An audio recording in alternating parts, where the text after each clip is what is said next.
મારું નામ જય લાખાણી અને જુનાગઢ સિટી બિલોંગ કરું. આજે એમ કહીએ કે હેલ્થ કેર ની અંદર સરસ મજાનું રિઝલ્ટ મળેલું છે, તો આજે તેમને મળીએ અને વાતચીત કરીએ. બેનનું નામ શું? મારું નામ શ્વેતા મહેતા છે. તમારું સિટી? જુનાગઢ. તમને શી તકલીફ હતી?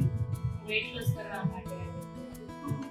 તો અત્યારે એમ કહીએ કે તમારો વેઇટ પહેલા કેટલો હતો? મારું વેઇટ પહેલા 70 કિલો હતું અત્યારે કેટલો છે? અને અત્યારે 74.85 છે, એટલે 1.25 કિલો ઘટાડ્યું. કેટલો ટાઈમ છે તમારે આ વસ્તુ પીવો છો? 22 દિવસથી હું આ કેક પીઉં છું. એની અંદર શું શું વસ્તુ તમે પીવો છો? એમાં હું બ્યુટી લૂપ પીઉં છું, CND ડ્રોપ્સ અને હર્બલ. એમ કહીએ કે સરસ મજાનું રિઝલ્ટ મળેલું છે. અને બીજી કોઈ તમને તકલીફ હતી? હા, મને બીજી કબજિયાતની પણ તકલીફ હતી, જે પણ દૂર થઈ ગઈ છે. એમ કહીએ કે 22 દિવસની અંદર કબજિયાતની તકલીફ અને એમ કહીએ કે 1.25 કિલો વજન ઉતરેલું છે અને ઇન્ચીસમાં પણ ઘણો બધો ફેર પડેલો છે. તો એમ કહીએ કે સરસ મજાનું રિઝલ્ટ મળેલું છે. Thank you team existent limited.